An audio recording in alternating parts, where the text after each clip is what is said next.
Hello there, guys, and welcome back to a brand new episode of the DNF1 F1 podcast. I hope that you guys are well, and just a quick thank you once again to every single one of you that choose to support this podcast either via YouTube or your favorite podcasting platform. Thank you to everybody that's subscribing to the channel at the moment. We're getting quite an influx of new followers, so of course, if you are new to the channel, welcome to the DNF1 family. We're so glad to have you on board. Of course, we are still chasing 1,000 subs. We're very, very close to that one, and that's a big milestone for us on this show. So of course, if you are new and you want to choose to support us, you can do that by liking the video and subscribing to the channel. Alternatively, if you listen to us on an audio platform, you can give us a 5-star review and we will give you a shout out on the next episode. And of course, a few of you that have been doing it on Spotify recently, thank you for doing that. But of course, you do need to let us know on that platform because Spotify unfortunately don't tell us. Apple, iTunes podcast, and a few others do, and we can give shout outs from those guys, but you have to let us know on our socials if you give us a 5-star review on Spotify.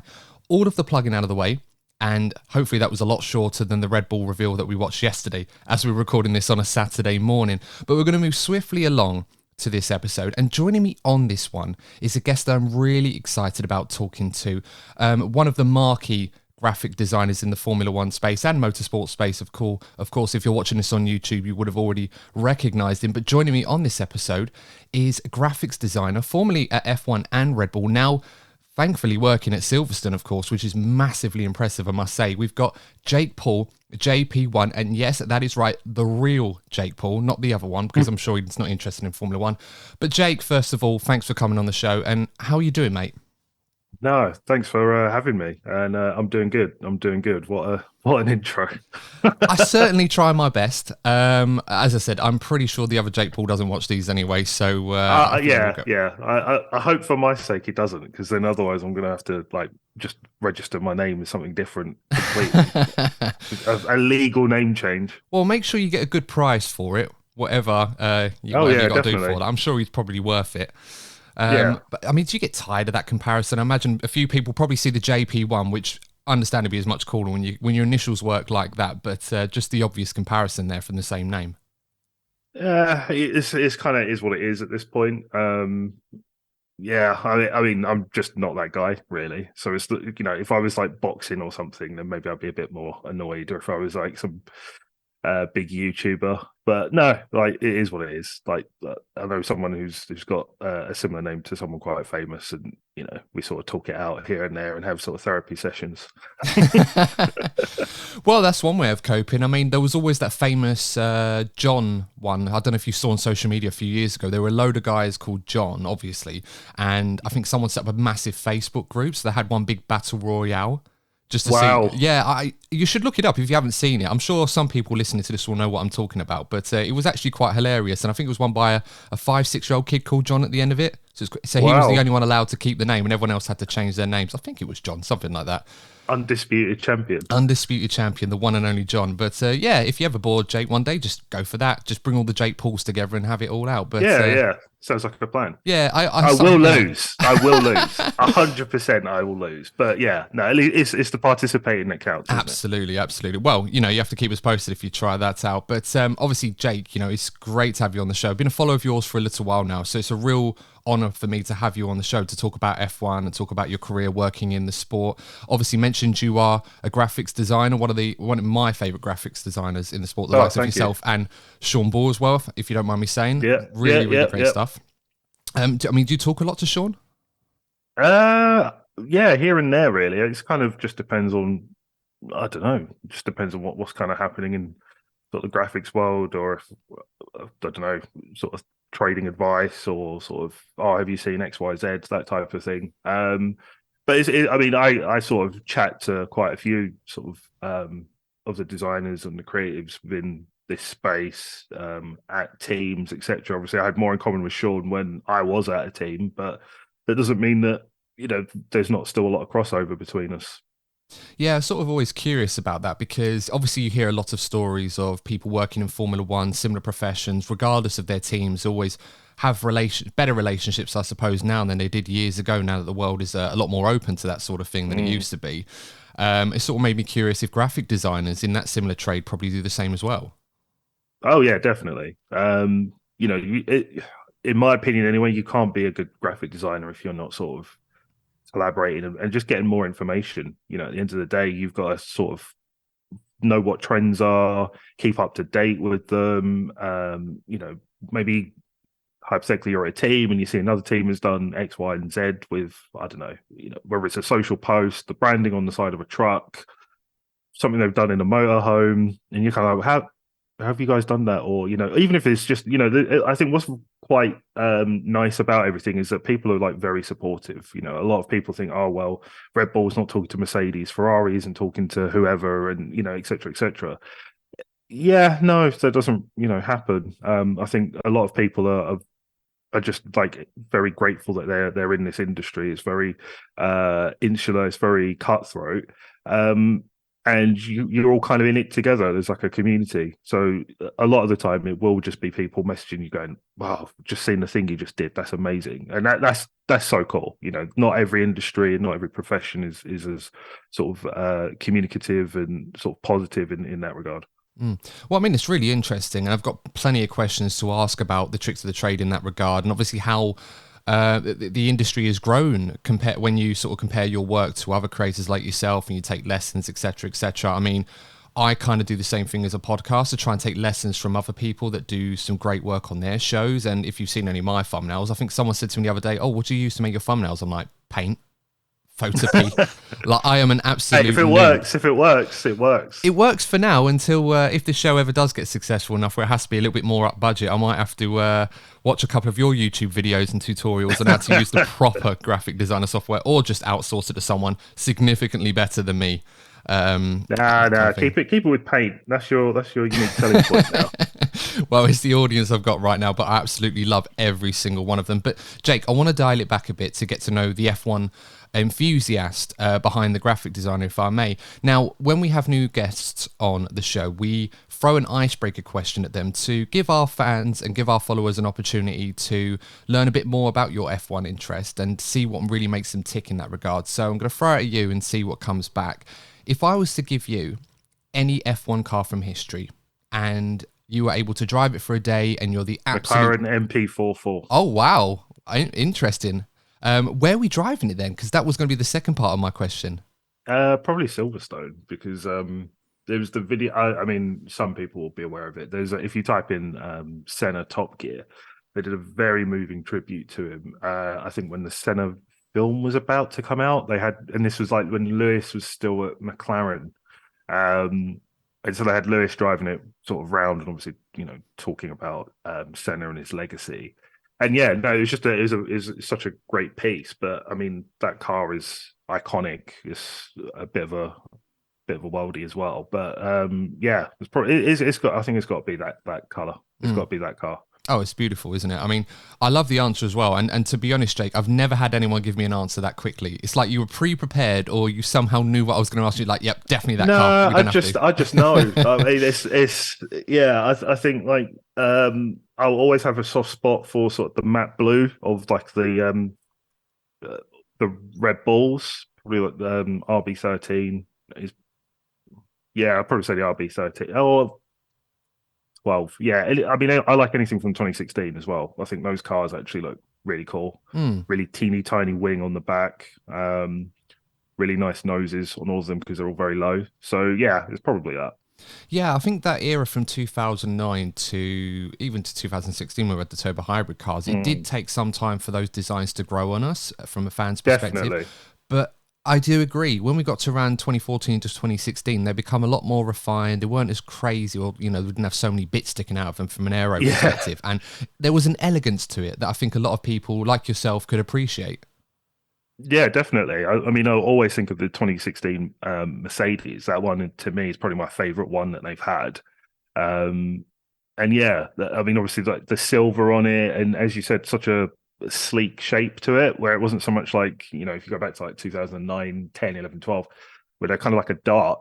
This was more kind of, you know, what you'd almost imagine like the sort of spirit of Rolls-Royce, the little statuette that you get on the front of the car. It kind of gives me a vibe of that, I guess.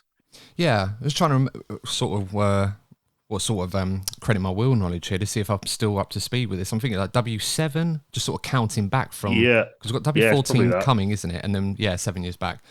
But Yeah, no, that was. I must admit, I did enjoy that car as well. It was one of the better looking cars in the field, that's for sure.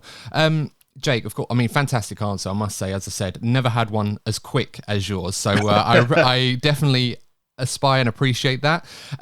Talking about your journey into graphics design, now, of course, you know, we spoke a little bit before, and based on the research that I'd done, obviously, you've gone from the corporate world, something that would be like your standard 9 to 5. Some people would say soul crushing, I suppose, not necessarily fitting of a creative I mind. would say that. I would say that. Yeah. Well, I'm kind of paraphrasing from stuff I've done research on you before. Like, yeah, you know, you've been on a few other shows that I've sort of dabbled and listened into a few little bits from there to help with that. But if you don't mind me asking, other than the obvious answer, what made you want to move into a more creative role as a graphics designer from the corporate world? And what did you do, if you don't mind me asking, in the corporate world? Um, yeah, I mean, I worked as a paralegal for a law firm down in Bromley in South London, I guess it counts, Kent, way back when. And then that sort of, yeah, I just didn't like it. It wasn't really what I was after. It's sort of a career. I was kind of thought this is a bit of a dead end for me from a sort of personal level. Went into banking after that because a friend who was a recruiter basically told me all the answers to the interview questions. So that helped somewhat. And then yeah, I just didn't like that either. Long story short, there's no creativity involved in like either of those jobs, and it's very much sort of it's kind of like what I would call like a binary job in terms of like you're inputting something and you're getting something back. Which, yeah, to me, I just felt like I was almost working on like a sort of a factory sort of floor almost. I mean, it's a very different job to working in a factory, and there's definitely not a knock on people that work in factories. It just wasn't really what I was about. I'm always been sort of creative, but I think my parents are kind of aware of that and sort of encouraged it from a young age, whether it's like music or drawing was a big thing of mine when I was growing up, and just sort of like creating stuff and expressing yourself via creation. And when you're sort of wired that way, when you're going into work and your sort of 9 to 5 is just Excel spreadsheets and making notes about PPI claims, you're not getting that sort of expression out of it. So yeah, long story short, I'd been a graphic designer for my students' union at university, kind of applied for it on a bit of a whim, always dabbled in like Photoshop. And as I said, sort of being creative and stuff like that.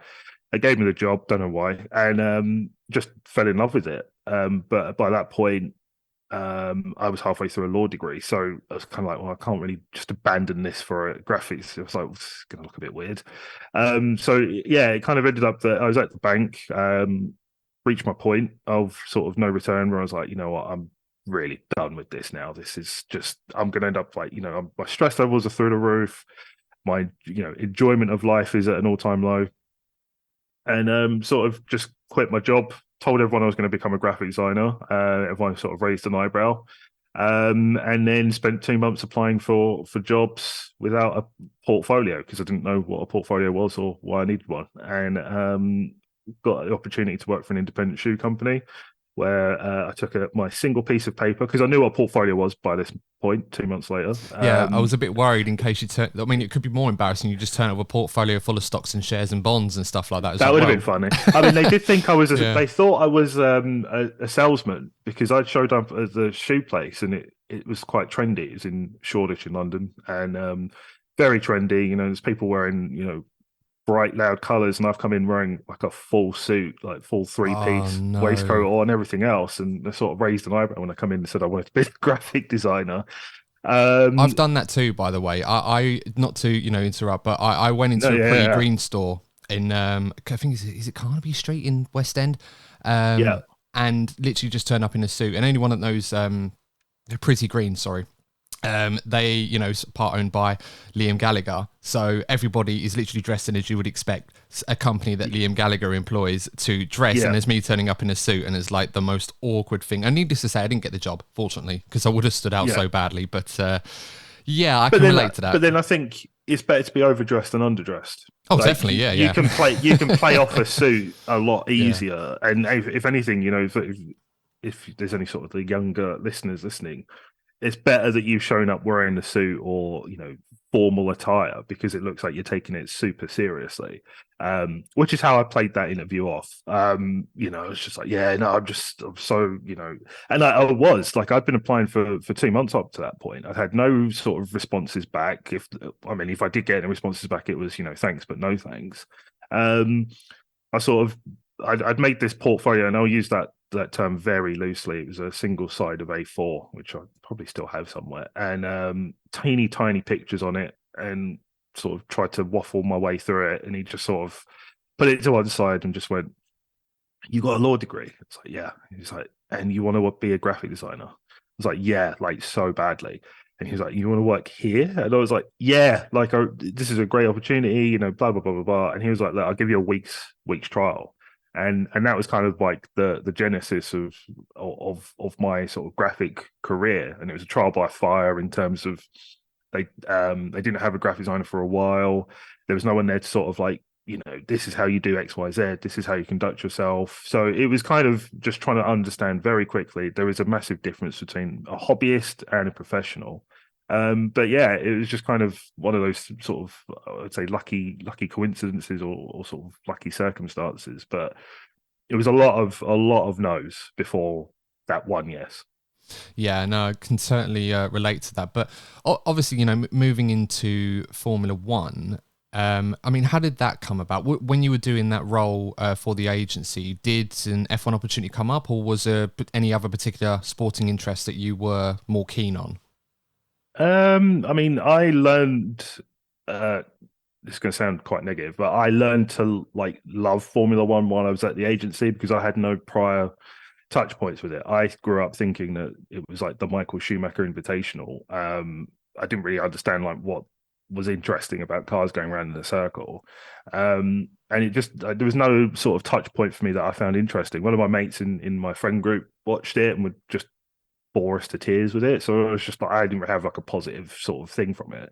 But then when I started working within it and understanding it and sort of seeing the excitement that like colleagues had and stuff like that, that's when I really started to be like, oh, okay, oh, there's some history to this. Oh, this is actually quite interesting. Oh, there's some characters. And I think obviously now in sort of 2023, where you've got things like obviously Drive to Survive, which has sort of really aided the sort of personalities of drivers.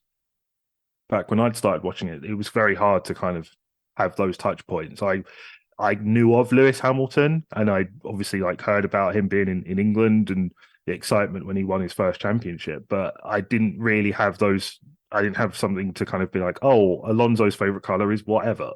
Whereas now you could find that out quite quickly. Maybe he's done a social post, or maybe someone's asked him in the pen.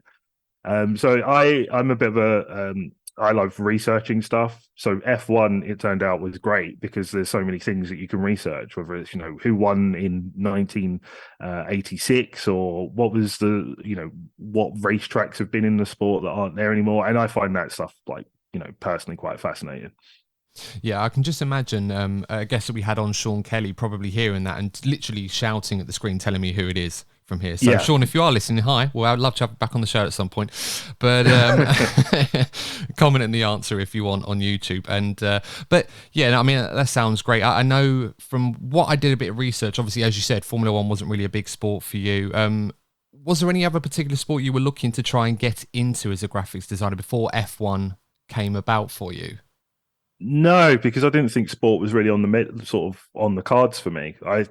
Looking at it from how I used to sort of perceive sport, it was like a closed shop. Like you'd have to be the elite of the elite to ever sort of get to that point. And when I basically got a call from a recruiter for the agency, and he told me it was a sports agency, blah blah blah. And I was like, oh, this is amazing, but this is maybe 10 years from now. It's not now. Like I had, it was less than a year's experience working in that shoe company. So no, I mean, long term, I would have said like the NFL and maybe football. But I mean, looking back now, it's just been great. Like I wouldn't sort of change anything, and I'm not looking to sort of leave the motorsport world or Formula One by any means at this point.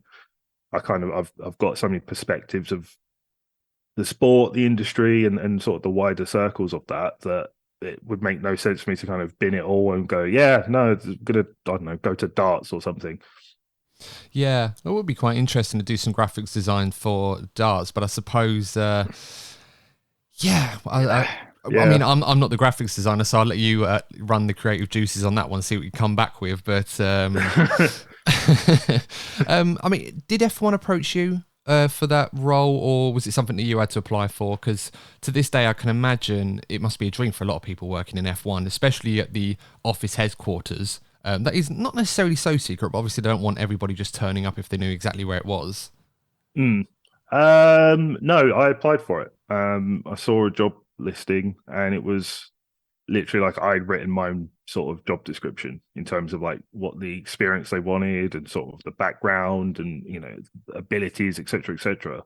So it was kind of oh, okay, and it's one of those things where you kind of just know it's a good opportunity and you've just got to throw yourself into it. And I do think that sometimes people apply for jobs and regardless of if it's a job they're not bothered about on the scale of 0 to 10, or a job that they would absolutely, move mountains to get or achieve, they kind of treat them the same way. So I remember distinctly, like, applying for it. I think I got a sort of acknowledgement back pretty quickly in terms of like, yeah, cool.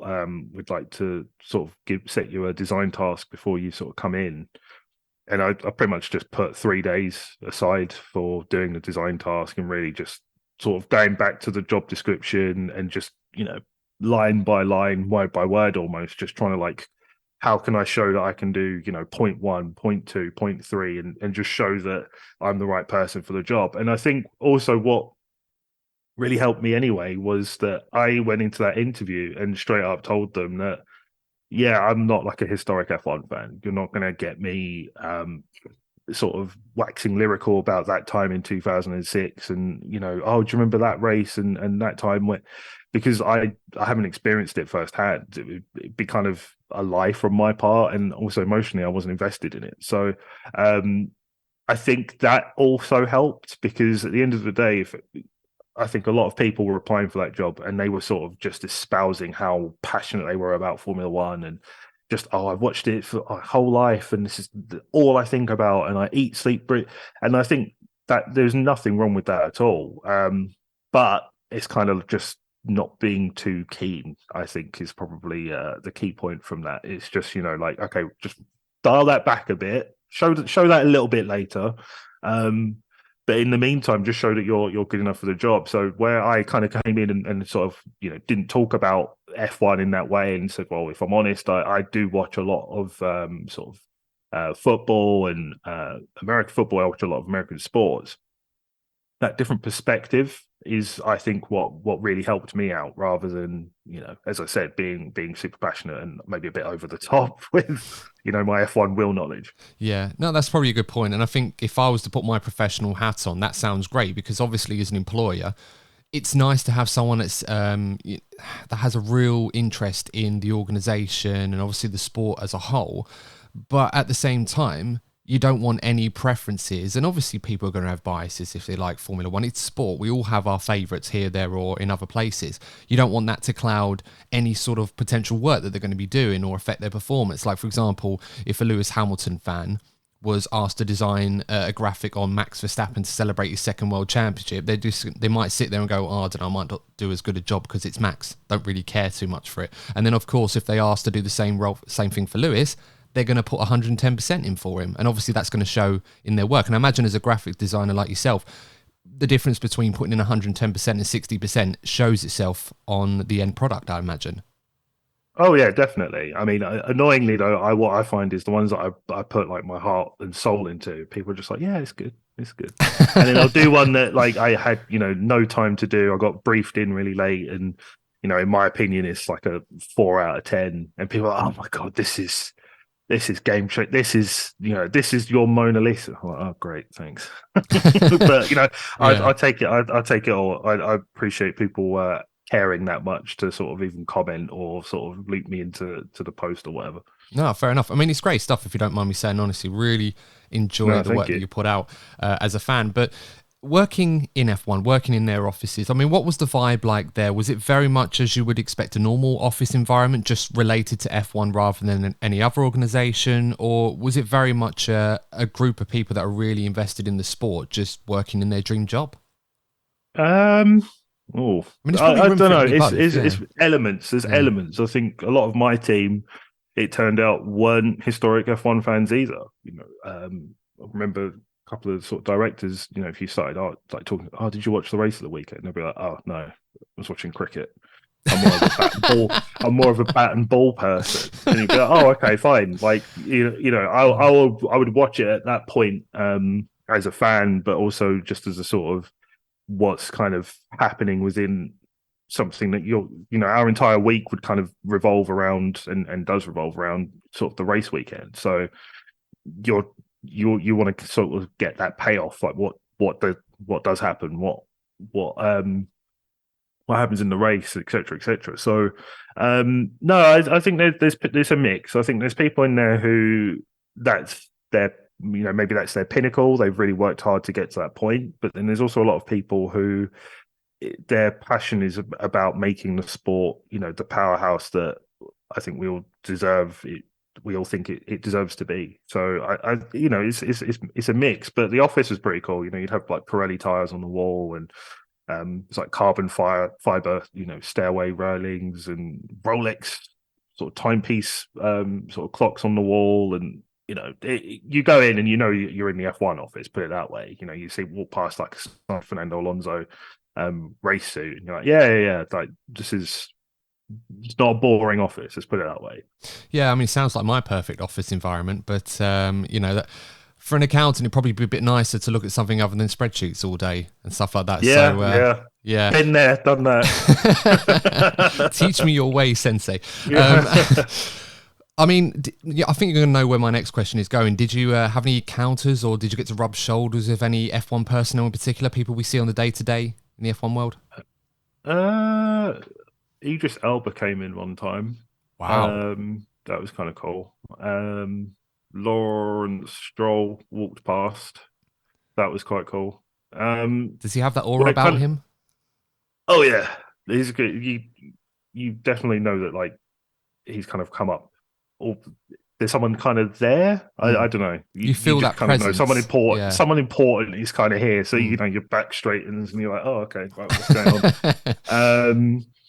Yeah, I'd say like those are probably the main two that I can remember. There's probably more, and if I'm honest, like where sort of my area wasn't kind of in the main floor, like it was on the floor below. So I missed out on a lot of those cool moments, unless I just happened to be in a meeting at the same time. Oh, and Jackie Stewart, obviously, yeah, Jackie Ah. Stewart is coming. Yeah, Yeah, well, three people I definitely would agree have their own presences, and you definitely notice them when they're in a room. But yeah, something about Lawrence Stroll. I think you summed it up perfectly, Jake. Literally, as soon as he comes in a room, your back sort of straightens up. You sort of all of a sudden 110% more professional. It's like, this is a man that means business. I'm just gonna crack on with my task and not speak unless I'm spoken to in that regard.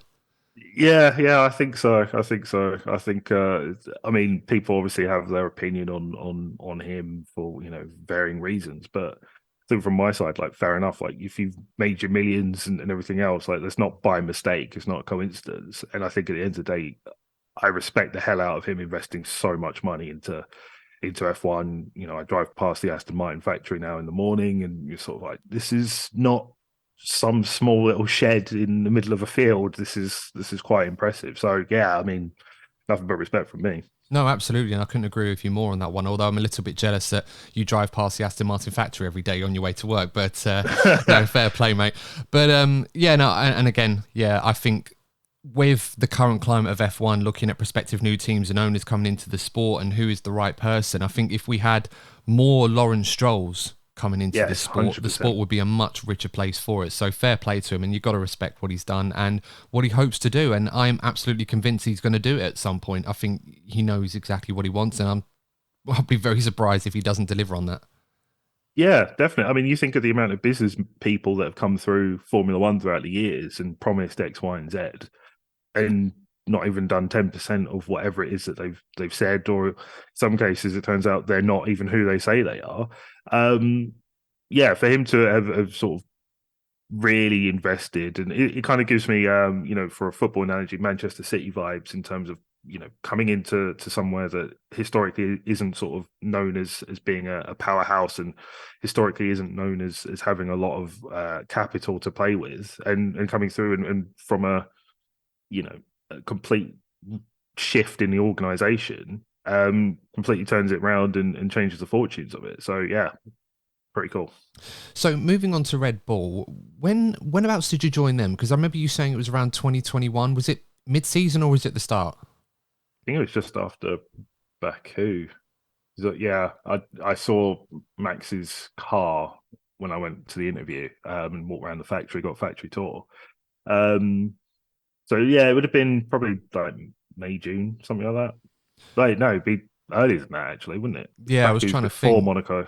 Yeah, well, I was trying to think when that would be because I thought Baku was a little bit later that year, but maybe I'm wrong. I'd have to go back and Yeah, think. But yeah, when you say cut, when you saw Max's car, was it you talk about the one that he crashed in Baku, or was it just a stand? Oh wow, was yeah, that yeah. perfectly preserved as it was, like just as a It centerpiece, was or? in a few bits. Like it wasn't like they sort of had it out on display or anything. I think it literally come back from Baku a few days, Hmm.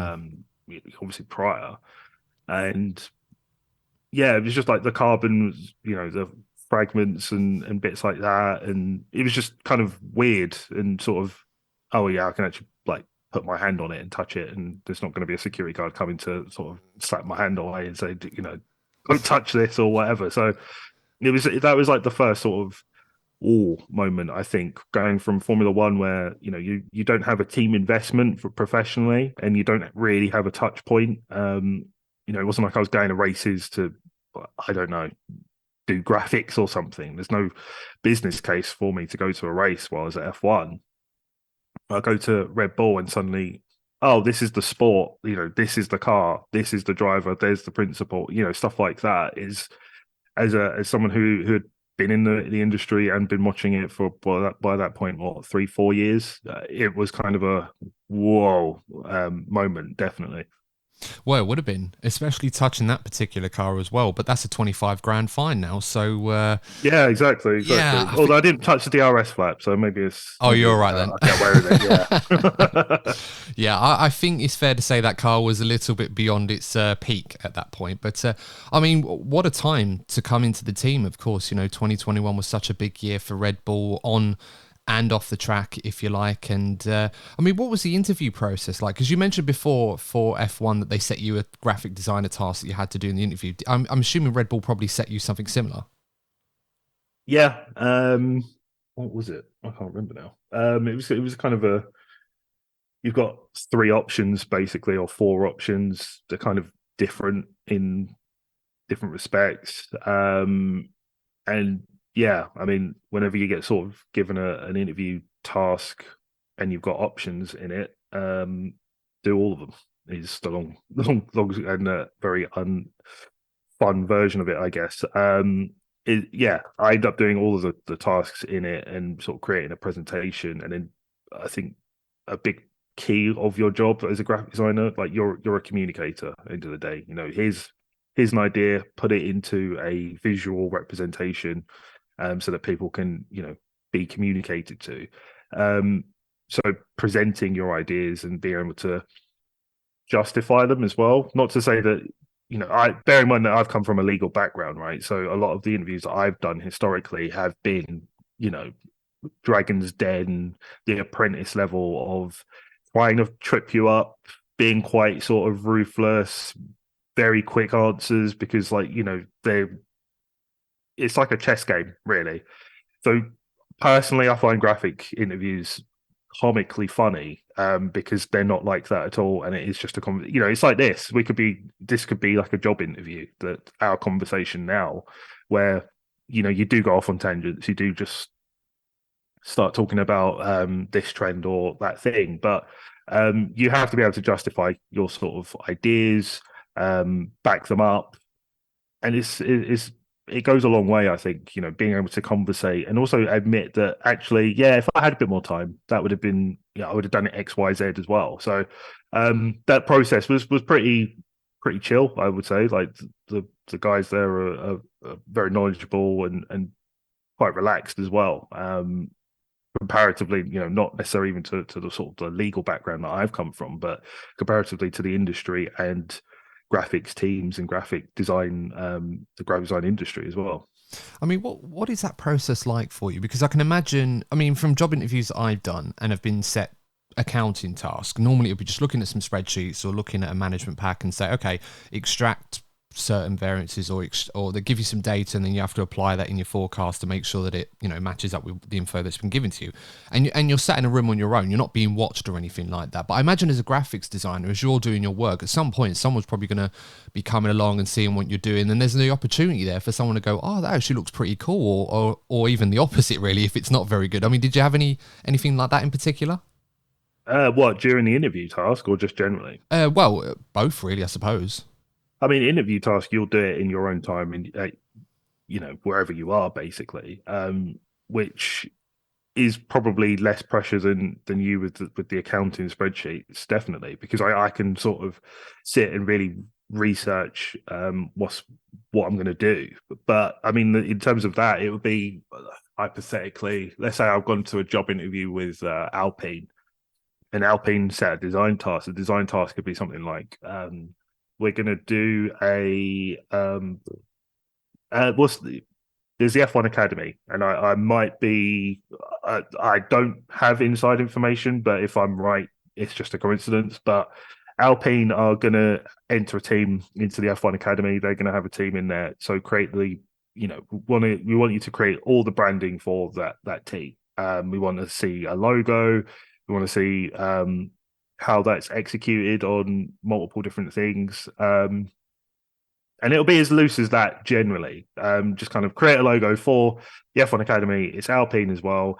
They might provide you with a couple of like bullet points, like things to consider. I don't know. It's a female-led initiative. I don't know. Maybe that impacts it in your thinking, or we can't use the color pink because of the BWT thing isn't it's not involved. Whatever it is, Yeah. yeah, they'll give you maybe some points, but otherwise it's usually just a free form task. But it's not so much your end result; it's how you got there. That's always what that's what sets you actually apart from most other designers. If you are in that position, is explaining the journey and the process, because end of the day, like, design is subjective. So you could create something that is bloody fantastic, but objectively they just don't like it because not everyone likes the same thing. But if you've shown that process and you've gone, okay, right, so I read your brief, I come up with this mood board, these were the colors I was thinking, here's the reasons why, here's how it would be on a t-shirt, on a mug, on a social post, on the race car, on the suits, yada yada yada. They can see that you've thought about it from more than just, oh, here's a flat logo on a white background. And yeah, what do you talk about when you go sort of to the factory and you're in the interview and everything else? If you've got that sort of presentation and you can talk them through all these different things and why you chose that decision and why you went down that route and that path and et cetera, you've got a long conversation in there, and they get an understanding as to how you work, how you process information, etc. Because you can obviously then, from their perspective, they can kind of rewind you a little bit and sort of go, well, when you went down that path, that was actually a wrong turn. You should have done X, Y, and Z instead. And that is ultimately your job. In a professional setting, you as the account manager might come to me and say, look, we've got this new sponsors come on board and they need to come up with some branding for this event. And again, like I said, it could go all the way down this route, and they rewind it back because I don't know, F1 politics. The client isn't happy with it. Oh, actually, they've changed the name now. So where you spent 6 hours creating a logo for I don't know, the cloud event or something. Oh, they've changed it now. It's called the sunflower event. Great. There's a lot more characters in that wording. I have to rethink the whole logo. But again, it's being adaptable, flexible, and just showing that you can do that, and you can also take sort of constructive feedback and sort of roll with it. You have to be quite thick-skinned. There's no point sort of sitting there and going, "Well, it's perfect, and I'm not changing it," because no one likes that. But if you're sort of turning around going, "Yeah, actually, I completely see where you're coming from. No, we can make this better as a result," that type of thing, and being positive, that goes a long way. Yeah, I mean, it sounds great. And I feel like you've kind of answered this already, but how much creative freedom were you given working in F1, and particularly for Red Bull as well? Because I can imagine with a lot of sponsors that go on the car, especially season Oracle, Red Bull, have to get the naming right and everything. And obviously Red Bull forward powertrains, based on the news we got yesterday going forward. I can imagine that they probably give you some license to have a little play of it, but there's obviously a set criteria stuff that must be there, or the non-negotiables, I suppose, of any graphics you do. Yeah, definitely. I think well, I mean, when you look at sport as a whole, obviously sponsorship is a big part of it. You look at football, there's on a football shirt, there's a big old sponsor probably in the middle of it, and now on the sleeves, and maybe there's one on the back. Sponsors play a huge part in sport, but when you look back at when you sort of turn that spotlight onto Formula One, Formula One has always been like that. This is not something like football where if you go back to a certain point and look at I don't know, Man United shirt, it doesn't have any sponsorship on it. It might not even have a Man United logo on it. Um, Formula One from day dot has always been about sponsorship and having advertising and signage and stuff like that. So a lot of the work that you do as a Formula One graphic designer, I would say, is pretty. There's a lot more that is based on sort of what the partner is sort of asking for, and a lot more of their input is given. I would hazard a guess, having worked agency, I've done football, rugby, sailing, stuff like that, but Formula One is just on another level in terms of having their input and them being able to sort of veto or say no as well. So I think, yeah, I creative freedom. There's freedom. You have to just kind of look for it. I would say more so than you would another sport, and that's not to say that it's super restrictive, because it's not. But obviously, if you're Red Bull, you can't then put the Red Bull logo in like green or something. There's Monster Energy is a Mm. competitor and they're green, as an example. So I would say there's things you have to be aware of, things you have to factor in. Um, and last thing you want as a designer is like for it to kind of almost be like an oversight on your end, where let's say that you didn't and this isn't necessarily like a horror story, or be careful, kids. It's more of a kind of, you just want to make sure that your whatever you've created just passes the eyeball test in terms of, it doesn't look like a competitor. It doesn't give you vibes of, I don't know, a bad thing or a bad event as well. But there's definitely still freedom in there. And I think that it's just a case of, as I said, justifying why you've done something a lot more, and kind of almost going in there with notes. If you can go in there with sort of evidence, putting my lawyer hat back on, and you've kind of go in and you say, well, actually I think it should be this way because look at other teams on the grid, or look at other sports, or here's some metrics, here's some of the key KPIs that you set at the beginning of the year, this will achieve that. It's going in with that sort of mindset and sort of evidence, as I said, to really support what you're saying or what you think the design should be.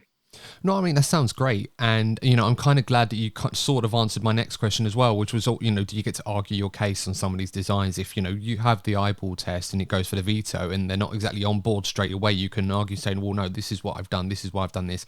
This is a brief and this is what it comes out with. I mean, I can imagine on some brands, and we mentioned them already, and it's not to sort of run them down or anything. I'm sure they're, a lovely brand and great at what they do. A lot of charitable work as well. We should mention BWT. As soon as you hear that on a car, you're thinking, oh, great, there's going to be a lot of pink on it. That's a non-negotiable. We saw that with Aston Martin, we saw that with Alpine, and then obviously going back to Red Bull, of course, from your experience, I think in a way with Red Bull, and this kind of leans back to the car launch that we saw yesterday, that a lot of fans want to see something a little bit more radical from Red Bull, and I think that comes more from a place of, we know what the Red Bull is going to look like. It's going to look like a Red Bull, and it's been that way since its inception.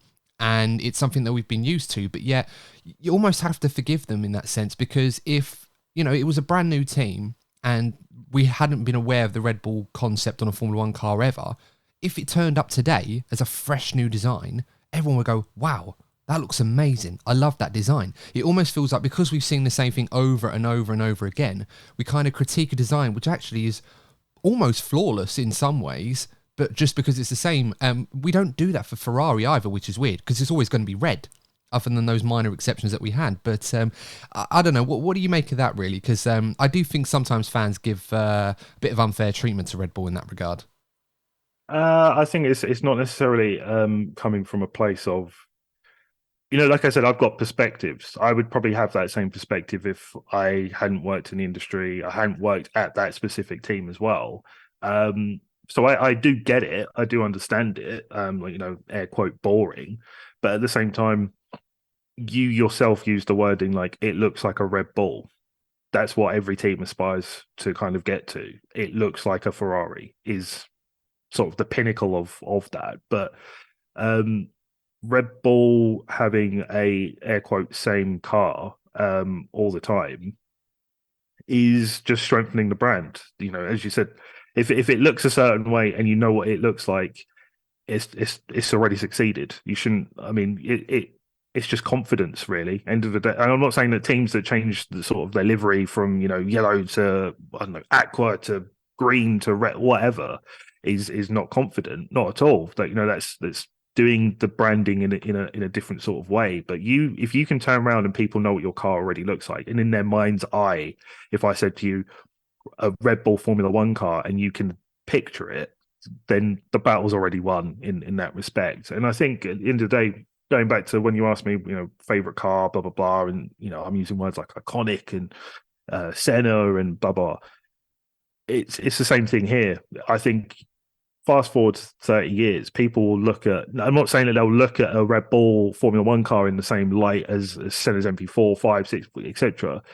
But it will go down probably in like a top 10, top 20 or like liveries because it's just associated with a certain era of time. And there'll be a certain nostalgia that comes with it as well. And that's not a bad thing if you're Red Bull.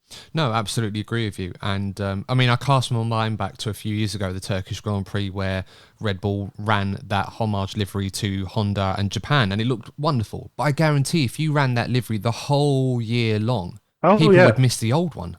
They really would. Yeah. I mean, it would look cool, but after a few races, you're like, actually, I'm kind of bored of this now. I want to go back to the It old Red also Bull wouldn't one. have the same effect. If the car changes all the time and you're doing sort of throwback liveries and, oh, it's green this week and it's pink next week and you just feel, oh, cool. After a while, like it's just a gimmick, really, more than anything else. But yeah, if you're sparingly doing it, people really notice when suddenly the car looks different, and you're probably going to see that now this year with the I can't remember, was it Make Your Mark? It's weird for me to Yeah, not the know US actually what races, half of isn't this it? stuff is. Mentally, Yeah. I'm still trying to adjust to this. But yeah, I think obviously with that, and I'm not shilling because I don't work there anymore, so I don't care. But yeah, I think it'll be interesting to sort of see what the deliveries kind of look like, and I think people will pay a lot of attention to it because it will break from the molds that we've seen. Mm. And I don't think there are many brands out there that do marketing quite like Red Bull either. So, you got to cut them some slack for that. Going back to working for the team, if I may, obviously you mentioned you joined sort of midway through the season in that titanic battle between Max Verstappen and Sir Lewis Hamilton that went all the way to the wire. And of course, we know what happened at the end of it. So we're not going to go down that rabbit hole too much. What was the atmosphere like in the team? Because I think a lot of people that talk about teams like Red Bull, and in particular the environment that's run under the leadership of Christian Horner and Adrian Newey, for example, there's a lot of pressure there. And I can imagine that being felt all the way down in the factory where the car's being assembled up to the point where you've got Max or Checo driving the car. How did it feel for you as a graphics designer? Did that atmosphere find itself into your remit, or was it a little bit separate because you weren't directly involved in the car or the races or anything like that, so to speak? It goes from Christian all the way down to, I don't know, whatever the sort of air quote bottom rung is. If you're sort of maybe an apprentice or an intern, there's just an atmosphere that kind of is cultivated, which might sound a bit negative, but it's not. I think what in retrospect, looking back on that period, looking back and working for the team, there's there is just that drive, really, all the time. Just it's like a little bubble as well. It's very. I wouldn't say strange. It's just it all feeds itself. Like me as a graphic designer, I'm not putting a screw in that car or a nut on anything. I've got no, I'm not touching the car. Like there's no, I don't turn around I wouldn't turn around at the weekend and sort of say, well, I had something to do with that car going, however fast or winning it. But you definitely still feel those pressures. You still want to like, you don't want to let people down. You want to be the best at what you can be. And I think that is ultimately what I've learned in my time working in the industry as well. There's a certain people have certain characters or certain personalities or certain traits, and that's always what's interested me. I kind of had a little sabbatical, if you will, from sport for about 9 months where I didn't work in the sport, and that was the thing that was missing for me, where I was kind of like, oh, you know, people that kind of and this is not a knock on anyone. It's just that it going from sort of an industry where people are like relentlessly pursuing perfection and improvement, um, to kind of working somewhere where people are like just going through the motions and clocking in, clocking out, and I can't wait for Friday. And, blah, blah, blah. It was very jarring to me, and I didn't like it. Whereas to kind of come back into sort of the sport, having that back is has been that I need that energy to kind of feed off. What's it like? You are who you surround yourself with. It's kind of Mm. that mentality. So I think you didn't matter what your job role was, you would just bring out your absolute best and try and do what you could. If on almost on like a kind of whim, like it, if someone asked me to do something for the car or for engineers need a cup of tea, yeah, that's fine. It'll be the best cup of tea you've ever had. Well, I mean, if you like, I mean, putting my professional hat on, and again, this is coming from someone from the outside in, so I have no idea what the inner workings are. But you talk about stuff like, oh, I'm not turning a bolt or putting a wheel on the car or anything. But then I suppose you could look at it, and I imagine Christian or or someone else or your manager probably told you this, but you do your graphics design, you put something that pops and it generates loads of impressions, and there's loads of social and ad revenue that comes from these, and it attracts sponsors and marketing and everything else that comes with it. That's more income coming into the team. That's money that can be used to make the car go fast, obviously within a budget cap, and we're not going to go down that route, obviously. But all of that generates into a better car and race wins and world championships. So you can pull every facet from that team. And as you mentioned already, that environment that you want to be the best you can be. You're surrounding yourself with people who, I would probably hazard a guess, some of them have been there from the old Stuart Ford days over 20 years ago. So it's quite funny how that's gone full circle right now. Oh yeah, yeah. I think one of the last meetings I was in was they were acknowledging some of the sort of longest serving. I think there's a lady who's been there for like 30 plus. Mm. No, wait, more than that. Maybe Wow. it's 30. Yeah, it would have to be more than that because she's been there longer than I've been alive. And I'm 31. So yeah, yeah. I don't know. I think for some people that kind of relentless sort of pressure is probably a no. Do you know what I mean? Mm. And again, looking back, I understand why like my perception of the sport and F1 and my enjoyment of it was very different to how I anticipate it will be when the season gets going now as someone that's not in that infrastructure. And I was just want to like point out that this wasn't like a negative thing. It wasn't sort of, everyone screaming at each other and, I want results and drill sergeants walking up and down. It it is just a team atmosphere and a team dynamic of we want to win, and we want to, be the absolute best at what we do. There wasn't like a toxic element to it. It's just a kind of mentality that everyone kind of carried around with them. And if I'm honest, I want to kind of carry that and continue that into what I'm doing now in terms of, trying to really push people to and push the team and push the company and et cetera, into sort of, why do it at a half measure? Let's go 10 out of 10 and absolutely smash what we're doing. Yeah, and I can imagine that this is the same at every single team. That's the reason why they're all in working in Exactly. elite sports. I mean, Red Bull. I'm not a Red Bull fan, but I can totally appreciate the narrative that has been pushed with Red Bull, that it's a lot more negative and that it's not really a friendly culture, or based off stuff that we've seen on Drive to Survive, for example, or certain narratives and snippets that we've seen on social media, which have been taken completely out of context. And I suppose Christian is probably at the forefront of a lot of that in terms of where it's directed, and a lot of abuse has gone his way. I mean, we've seen snippets of Christian. We've seen stuff that he said, particularly with that battle with Toto in 2021, where it was very easy to make him out to look like the bad guy and all of that. I mean, for the benefit of those that aren't really privy to working with someone like that on a day-to-day, and I have a lot of respect for Christian Horner and what he's, helped build at Red Bull to what it is today, and I think there's a lot that needs to be said about that. But what was he like working for? I mean, obviously, it's not like I'd kind of pop in his office on the regs and sort of ask him how his weekend was. Um, it's more of a sort of, I don't know, maybe if you get someone else from another team in, or it's something to ask them. But Christian would come round, and it wasn't so much like he's coming round to sort of check people are doing their work. He's coming round because he wanted to kind of have visibility, and it's almost like, if you want to ask me a question, I'm here. Like, you don't have to sort of, I don't know, go through a PA or something or whatever. It's, being personable.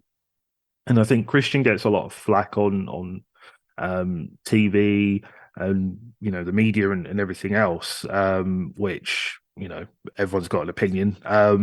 But I think from my perspective, I think it goes a long way that you can, you're not sort of so, I don't know, self-obsessed that you can't come down from your office and sort of talk to the, air quote, dweebs or whatever. You're so invested in the team at every level, in every department and everything else. And, there's a lot of autonomy for those departments. It's not to say that he's coming down and hey guys, have you thought about this? I've been thinking about a social post. I was on the pit wall, Monza, and thought about a great poster we could make.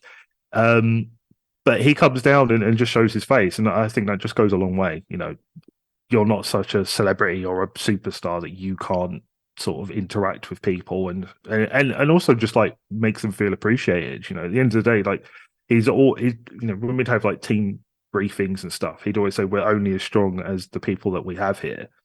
And I saw that, I would see him coming and talking to people and interacting with them and, asking about their personal lives and just getting involved. And as I said, it goes a long way. You kind of feel like, okay, well, we are all sort of united. We are all sort of going in the right direction. And that's sign of a good leader to me. All the other stuff, with the media or whatever, I'll just take it and leave it, really. TV, Drive to Survive is not real life at the end of the day. Yeah, no, absolutely. And I think it's a lot to be said as well, because, this is a guy that goes to bat for his team. And whether you love him or hate him, there has to be a lot of respect that has to be paid his way for a guy that has played a big part in building Red Bull to what it is today. He's the longest serving team boss in Formula One. He's been there since Red Bull's inception. And I'm not suggesting that you have to be the nice guy. You have to be the guy that everybody loves and et cetera, et cetera. At the end of the day, he's reporting to his stakeholders. He's looking after his team. He's representing an organization where however many hundreds, maybe even thousands of people that do such a great job there, it all falls down on his shoulders. And there has to be a lot of respect that has to be paid his way for that. Oh yeah, definitely. I mean, there's probably maybe another icebreaker question for you at some point in terms of like who would you put on the Mount Rushmore of sort of F1 principles. But I mean, I don't historically know enough. I mean, you'd probably put like Enzo Ferrari in there. Was he a team principal? I don't know, but well, he might as well have been. I mean, he called the shots yeah, of Ferrari for so many years anyway. Exactly, so. exactly. You put Toto in there, obviously. Frank Williams. This is going to be a long. I would put Christian up there. I know where you're going with that. He deserves he's got a place up there.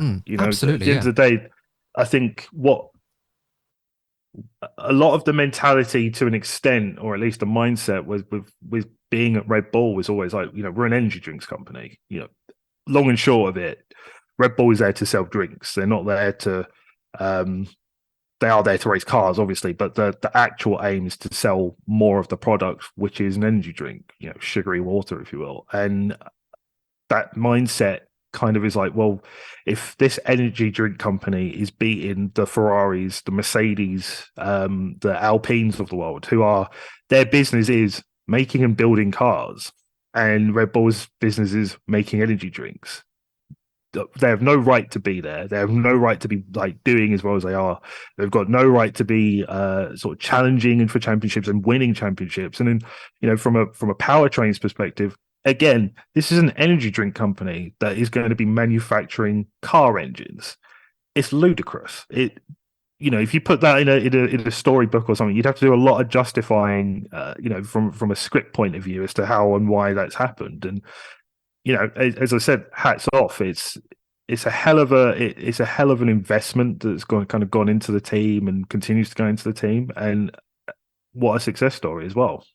Yeah, and do you reckon that's part of the motivation at Red Bull for everyone involved? From the top to the to the well, not to name a position, so to speak, to pay them any disrespect, but all throughout that organisation, that we're not necessarily disruptors, but we're in a competitive elite sport with car manufacturers, and we're just a drinks brand. We shouldn't be here, and yet we're not only here, but we're winning. But beating them at their own game, and that's a hell of a statement, really, for you to kind of, it'd be like you with your accounting background just walking into Formula One and being like, I'm a graphic designer now. And then everyone being like, oh, he's the best graphic designer ever. And you're just like smashing stuff out, I've done this livery. Oh, I've done this graphic. Paint. He uses this. He don't even need to pay 200 quid a year to Adobe. Exactly. It's just the pure ability. Like, people really raise eyebrows and just go, what? How are you doing this? And you don't really see that across industries, that someone kind of just picks themselves up and moves into another one and then starts to, arguably dominate it as to the extent that Red Bull, is starting to kind of show that they're in that position again. They didn't win 4 world titles on the bounce for sort of no reason. It didn't just, by default, it went to Red Bull. There's so much work that went in behind the scenes to get to that point. And again, I just don't, people don't really see it. And I don't personally think teams do enough to sort of show that process. I think Mercedes have started doing bits and pieces around the car recently that does, but you sort of see the amount of graft that goes in behind the scenes, and it gives you a whole new appreciation for the team, the sport, the cars, and the personnel that sort of go around for 9 months of the year, on in that circus. Yeah, absolutely. And no, I mean, obviously, thank you for sharing that. That's obviously a great insight into all of that. And I'm sure a lot of people listening to this will appreciate that as well, because there's a lot that we don't see as fans. And whilst Drive to Survive has been somewhat of a gateway into some of that, there are obvious narratives and stuff taken out of context to definitely paint a picture that perhaps isn't really that accurate at all, and obviously leaves a lasting impression on especially newer fans coming into the sport that obviously came in from that. Not to gatekeep and say it's the wrong one for them to have, but obviously if they've got no other opportunity to see what it's really like, then they're not going to think differently. So I mean, talking about Abu Dhabi, I think that's a great one to mention as well whilst we're here. I mean, what was the vibe like there? Obviously, it was a great day for Red Bull, not necessarily one in the way they would have liked, but ultimately they got the win regardless, and that's what counts at the end. That's what it is with sport. What was the atmosphere like? Was it one of those that was, obviously everyone was going crazy because you were world champions, or was it one that you can enjoy, but in certain mediums or in certain places you have to be a little bit tepid in terms of how you enjoy yourself in regards to how it was won? Yeah, I mean, even now, like, I would argue like I'm probably a bit tepid about it, because like I said, from a purely, if I talk about it from my perspective, and that's my unique experience of it, kind of going into this team, sort of buying into it very quickly, because your whole life starts now revolving around race weekends and trying to win. And then at that point in time, no one had beaten Mercedes in however many years. Mercedes was the top dog. There was almost kind of there's a title fight kind of going on. Let's see how long this kind of goes on for. And as the year went on, it was kind of like, actually, the chance is increasing and increasing and increasing that actually it's going to happen. And yeah, I don't know. It's kind of like, it's one of those moments really that I won't really forget it, because you kind of see those moments. Lewis celebrating in Mexico in 2017 was the first time I saw kind of a championship celebration. So I never really kind of thought I'd be involved in one or kind of see it firsthand or have that emotional investment in it. So to kind of then find myself in that moment was pretty, yeah, it was pretty cool. I mean, regardless of all the other stuff around it, it was just a crazy atmosphere. The drama of it, just the months of just as it. I mean, I remember what was it?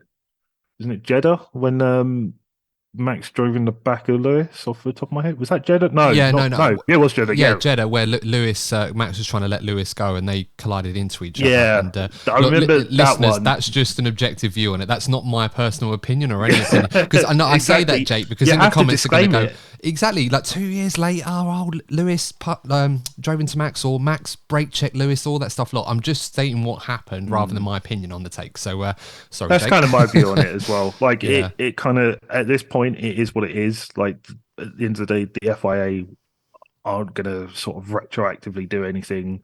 This is probably not that year and the things that happened.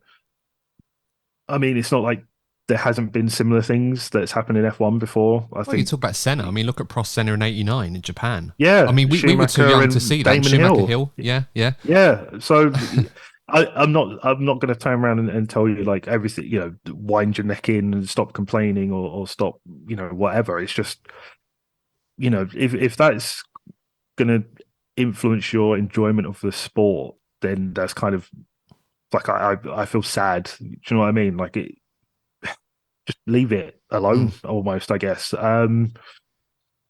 Yeah, I think I get it. Look, I get if you're a Merck fan or a Lewis fan as well, like for it to kind of be ripped away at the last second. I mean, I'm a Man United fan who lost a title to bitter rivals in the 90 whatever minute years back. So I do understand and relate to it. But from that perspective on that day, the following day, it was just pure party vibes, really. Not saying that we're just throwing a party in the middle of the office. That would be unprofessional. But definitely, like I think it was. If I'm honest, for me anyway, it was relief more than air quote enjoyment. It was just relief that, if I'm honest, to an extent, that it was kind of over with because that. However, 6 months of it had just been relentless. Like we said, I'm the graphic designer. I'm not one of the engineers. I'm not Max's personal trainer. I'm not anyone directly related to it, so I can't imagine how it would have felt for those types of people. But for me, it was just kind of relief. Like, yeah, it's done. As someone that had like rooted for Red Bull in years prior, anyway, I was like, this is kind of mad to me that I'm here for this and I get to see. I've got like ringside seats to kind of see all the sort of celebrations and everything else. So I don't know. It was. As I said, everything that year, everything working in the team is a bubble because you're so emotionally invested in the team. My other half gone from not caring an iota about Formula One to screaming at the TV with me when something would happen. And it kind of it filters into your family, it filters into your family life, your personal life, and as I said, that year, I was probably unbearable to like my friends because they'll be like, "Oh yeah, you're right, mate. How are you? Yeah. So anyway, Max last weekend, oh no, like it's just Yeah. everything revolved around it. So yeah, as I said, it's more relief. Like, okay, cool, we can kind of put this to bed now, and it's 2022 and new regulations, new car. Let's sort of see what happens, and yeah, it was just an experience, a very weird experience. Like I'm curious, like, if sometime in the future, at some point, I kind of experience something similar again at a team and just kind of be able to compare it. I think that would be kind of because 2022, comparatively to 2021, wasn't as air quote exciting. So you ended up, for those of us who were there in 21 and they brought a lot of more staff in 22 who are, as they should be, mad excited. Oh my God, double jump, blah, blah, blah, blah. For those of us who've been there in 21, it was kind of like, yeah. Like, not to say we weren't impressed, not excited, etc. It it was never going to be the same as the year prior, because obviously it had been done so dramatically, so last minute, so emotional. And then this was, Max, they messed up the flag stuff with Max in Japan. And Yeah, then that's right. Yeah, none of us I knew. mean, and then Yeah, yeah, Kota was an exciting race, yeah. but it was kind of like, it was a matter of when, not if, whereas 21 was always if. And Max, the RB 18 was so imperious last year that it was always just kind of when, at a point, obviously after he'd closed the gap to Leclerc, brought it back after the double DNF. So yeah, it was weird. It was, put it that way, it's just weird. Yeah, no, I can totally understand that. And obviously, it's great that you were able to enjoy it and everybody there because, of course, we should point out, regardless of how people felt about Abu Dhabi 21, Red Bull did nothing wrong. And that's ultimately the takeaway from it. They were deserving winners. Mercedes would have been deserving winners if Sir Lewis had won as well for the same reason. So, you make of that what you will. But no, as I said, it's great to see everybody enjoying that at the moment. I can totally understand why it would have been difficult outside, given, so many people just can't let go of certain feelings and emotions. And look, it's absolutely fine to feel a certain way about things, but obviously we're talking about real people here that unfairly get subjected to so much abuse and online or in person, everything else. It's it makes you fall out of love with some of these things sometimes when you get that. Not that I would know, but I can totally understand people that do. Yeah, I think at the end of the day, like, just if you're on sort of Twitter and mouthing off because personnel or people that have investment, so to speak, in a team or something, just sport is never been something that is like completely 100% foolproof. There's always incidents across sport, etc. There's just no, at the end of the day, like, someone who, for me, I got like a fair chunk of abuse or whatever. I mean, arguably in some cases, maybe I deserve it, in terms of, I don't know, was I mouthing on? I don't know. You put a tweet out or something, but I, for example, don't have a whole lot to do with why Michael Massey chose to act the way he did or whatever. And if you're as emotionally invested, you've got your bonuses, your income, etc., is tied to sort of on track results. My perception is not. I'm not going to turn around and tell you I'm not biased, but at the end of the day, like, I'm not that person to really be throwing abuse out or anything like that. I don't think you should be throwing abuse anyway. Like, if you're tweeting at the FIA, maybe don't use swear words and maybe just be a bit kind of rational. People are more likely to listen to you when you're polite. Yeah, killing with kindness I think is probably the best way of putting it. But I mean, look, yeah.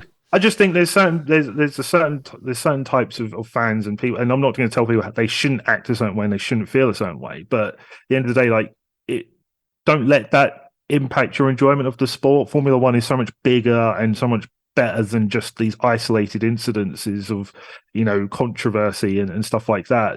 This is a sport that is slowly but surely becoming a lot more open to all kinds of people. There's so many great characters in it. In present day, historically, it's a sport that has so much depth and so much richness of sort of the fabric of it, that it makes me sad that someone would kind of just be so hung up on, let's say, Abu Dhabi 21, that it impacts their enjoyment of the sport moving forward. That I'm a big advocate of the sport as a whole, and I just I would say to people that are kind of like that, just not put it to one side, but try not to let that impact and ruin what is such a great, interesting sport that obviously goes around the world and just does so much in terms of our entertainment and enjoyment. Yeah, very, very true. One thing I forgot to ask you quickly. Was it a satisfying moment for you? I'd imagine, having prepared graphics to celebrate Max Verstappen winning the World Championship in 21, to be able to put those out rather than, I imagine, graphics you might have had to have made to show some support to and congratulations to Lewis and Mercedes, or some sort of consolidation to Max that you wouldn't have had to use. Because I imagine it's kind of like in the football equivalent, for example, where Man United, not to pry on that example since you brought it up though, they would have prepared champions t-shirts that they would have worn for winning the Premier Oh, League. you And see it then, all the time when they've got yeah, the yeah, buses made up, and obviously they don't win, and you've just got this exactly. sad-looking bus. Did you have that for Max and Red Bull in 21? Because I imagine it would have gone either way. You'd probably had been prepared for either or. I can't remember if I'm honest. That period. I mean, I just remember like flashpoints from Jeddah, and then was Jeddah, Brazil, and Yeah. then Jeddah, Brazil, and then Abu Dhabi. So I can't remember. Like we would have just been working kind of flat out and sort of preparing for any eventuality. But like we sort of said, you always like being a good sort of sports person or whatever. Like it comes with the territory. Like you have to be a good winner, you have to be a good loser. They should kind of go hand in hand in my opinion. Like I don't think there would have been people I mean, I don't think there would have been people at Red Bull that would have begrudged Mercedes winning. Like Lewis was winning that race at Canter up until whatever lap it was. And there's a respect there. Again, it goes back to like I don't think the fans are representative of the industry. Or some fans are anyway. In terms of like I shout out James at Mercedes. I'm good friends with someone at Merck, and I was talking to him throughout the year. Met up with him for drinks. We talk about things. It just doesn't. It's not that. It doesn't go that deep. And he retroactively after 2021, we're talking. He's like, yeah, like Red Bull fought us. So it doesn't really correlate. People respect the fight. It's not Romeo and Juliet, is it? I mean, you guys can just hang out, have a good time, and just be mates. And I think that's what I like about F1 as well on the inside. Stuff that I've learned as a fan is that, as you said, it's not the industry is not reflective of the fan base outside of F1. Everybody. Well, do you remember there was the picture of Bono was maybe Adrian Newey or something, and people lost their minds. Like, oh my god, like what you think they don't talk? That you don't think like I don't know. Bono's not sort of saying. Was it Bono? Maybe like yeah. Well, yeah, you're right. But it's not like in football where everyone's at loggerheads with each other. Like you see like Arteta and Ten Hag grabbing each other's throats or anything stupid like that. Not at all. There's a respect there because it's such a technical sport as well. If Adrian has worked out, ground effect or whatever it is on that car, what you think that Bono's not going to go over to him and go, done a hell of a job this year. That car looks imperious or blah blah blah blah blah. Like it's just professional courtesy, but it's also professional like admiration, and they're your contemporaries, regardless of what team they work at. You're all striving for the same thing. It goes back to what I said about Red Bull and that mentality. That mentality isn't just a Red Bull specific thing. It is across the teams. Everyone wants to be better than they were, the week before, the month before, the year before. And there's an element of respect when you see someone kind of do something dramatically different, and it works, or just be ballsy enough to kind of do something dramatically different in the first place. Yeah, absolutely. And I imagine that conversation went further with Bono or even James Allison saying that, Adrian, now tell me in explicit detail how you did it. Exactly. You got some blueprints I can see. Oh yeah. Well, I mean, we could go down that one again, but got 2008 flashbacks on that one. Oh god, yeah. Espionage gate or whatever they called it. Not controversial at all. No, definitely not controversial as we try on this show. But Jake, of course, you've moved on now to a new role with Silverstone. First of all, congratulations on that role. Really glad to hear that you've been able to get something great like that. I guess now it allows you to enjoy F1 as a fan again. I know you weren't overly interested in it before, but now that you've been involved in that and you've seen it from the inside out, obviously your interest is going to be peaking, I imagine, at this point. Just to enjoy the sport as a fan again. Yeah, if I'm honest, like because I was kind of mulling over sort of, I've been there now a month as of yesterday. Like what have I kind of like what would be my key takeaway if someone sort of asked? And if I'm honest, what my key takeaway is just that there's more motorsport than just F1. I think that other series haven't necessarily utilized best that sort of gateway drug, if you will, of F1 to kind of feed themselves. So I think that's kind of a very interesting sort of perspective in terms of, okay, how do you get people to care more about something like MotoGP, British Superbikes, et cetera, et cetera. Um, and I think, yeah, it was what, 18 plus months, nearly 2 years of sort of looking at it from a very Red Bull lens. And, we're looking at Formula One. Prior to that, obviously, I was always very neutral to an extent and I could be neutral because I didn't have the emotional investment. I was either at an agency, which is not, it's not in the industry, or I was at Formula One, which is obviously, the bird's eye view of everything, objectively. Oh, how do we make the sport better? And, how is the sport doing? Go to Red Bull and it's how is the team doing? And now being a sort of a racetrack and a race promoter, it's more of the sort of how is the sport doing view mindset. So yeah, I think yeah, we'll just sort of see how it goes, I guess. And it's a bit of a learning curve for me, really. It's almost like coming off of a substance or something. If you've been drinking coffee a lot and suddenly you're not getting your coffee in the morning, you're like, oh, I need to. So yeah, I think though it's a positive. I'm very excited just to kind of watch everything and sort of just take it in as a fan does, because actually as a graphic designer, if I can tap into the trend, I know what, like, I'm feeling the same thing as the fans are and stuff like that. It means that I can kind of really communicate better because I know exactly what that perspective and that viewpoint is. Yeah. No, I mean, it sounds brilliant. And obviously, I'm looking forward to seeing some more great work. What you've got coming up for us over the course of the year should be really good stuff. And you're right, there's a lot of intrigue in other forms of motorsport. I mean, I won't lie, I've been very much, not narrow, I suppose having a narrow lens on Formula One, but there have been other interests in other motorsports. IndyCar has always piqued my interest, especially when the Yeah, Indy yeah. 500 comes along. W Series was always great. I'm intrigued to see what the F1 Academy is going to get up to, if it will replicate that or perhaps take it to that next level. I suppose we'll have to wait and see when we know more. Formula E, of course, there's no Yeah. secret that's been getting more interesting year on year, and hopefully that will continue to grow. So there's so much out there. There's never not too much motorsport out there, so definitely would recommend it for anyone like myself, obviously looking to expand their horizon other than just watching Formula One all the time. Moving on to F1 2023 before we sign off, Jake.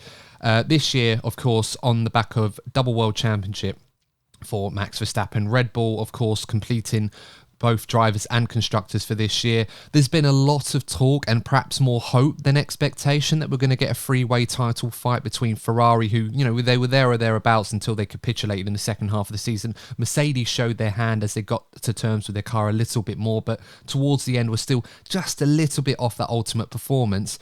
In your opinion, are we going to get a three-way title fight, or is it going to be Ferrari and Mercedes might be there or thereabouts, but Red Bull are going to be still streaks ahead of them throughout the course of the season, especially if Max Verstappen is as brilliant as he was last season? I predict. I mean, I pretty much said even when I was, well, yeah, at Red Bull and now post Red Bull double championship again.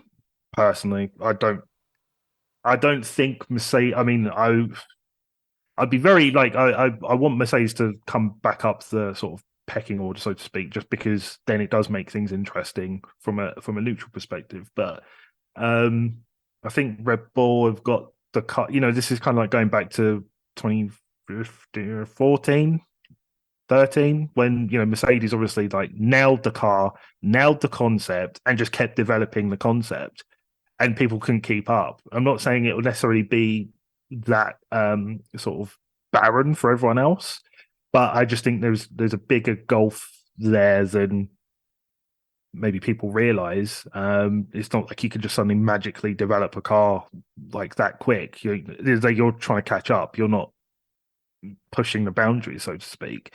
So I think it'll be a double world championship for Red Bull. But I think Mercedes and Ferrari will definitely obviously have moments in it. And I do think three-way fight is probably more likely next year, obviously, like wind tunnel time, stuff like that. I don't think you're going to see too much of an impact on, that car beat every other car at a bit of a canter last year. So yeah, I think this year might be not as entertaining from a sort of every week, Leclerc and Max battling it out, who's got pole, who wins, etc. But I think the following year will then be maybe the three-way fight. I think this year it'll still be Ferrari and probably Mercedes.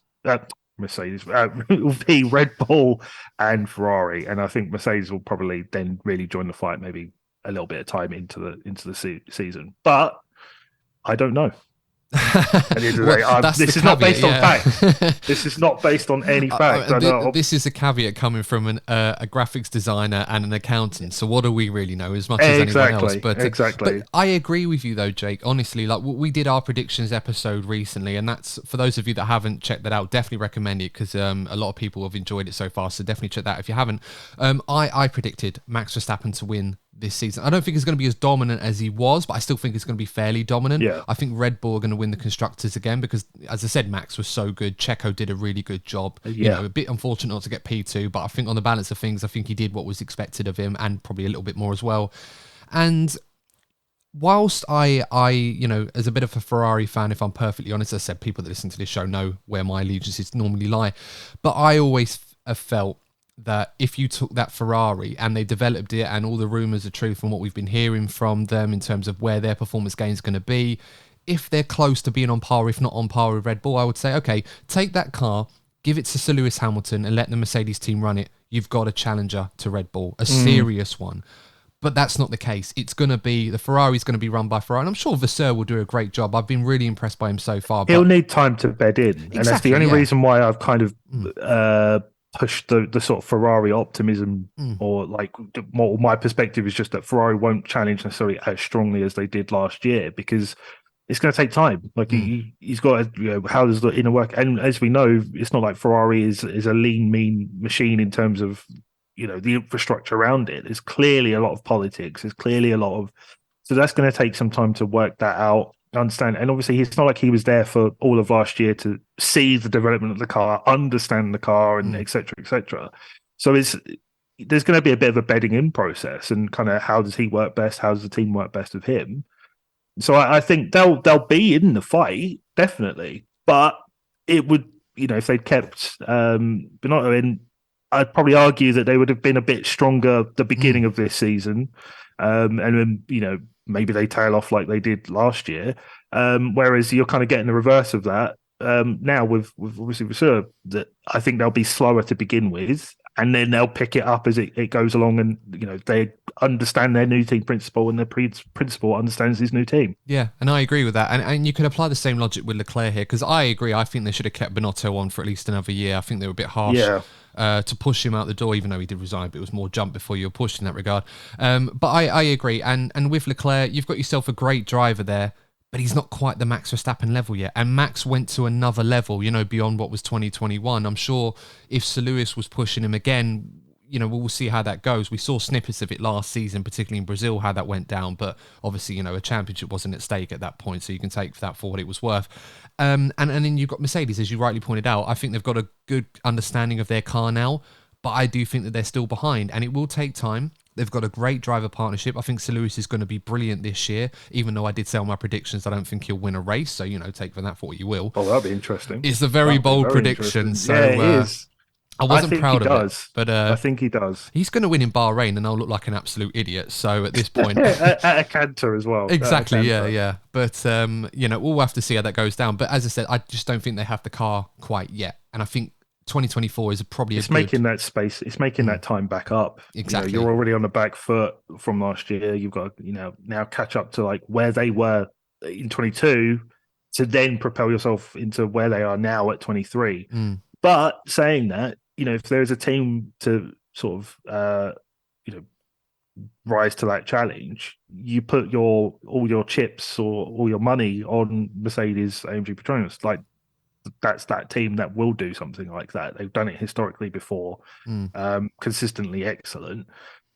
We shall see. I mean, I would very much like to see the three-way fight. That would be, you know, that would be drama. I think he would kind of had the quieter year in 22 to then go to 23 and have, I don't know, George Lewis, Max, Leclerc, Carlos, Sergio, potentially all of them in the mix. Oh, That'll write itself. You won't Mm. need, hype packages before the Sky Sports broadcast. No, you won't, and you won't need Netflix. Just hit record and just off you go. But Well, you say that, yeah. but they messed up 21, didn't they? Yeah. I funny enough, when I watched it back, I did think, yeah, there's a lot missing from this, which was a shame. But I think, you know what, given how everything unfolded, I don't think we would have wanted to relive all of that week by week. You didn't need it. No. But no, it's a fair point, and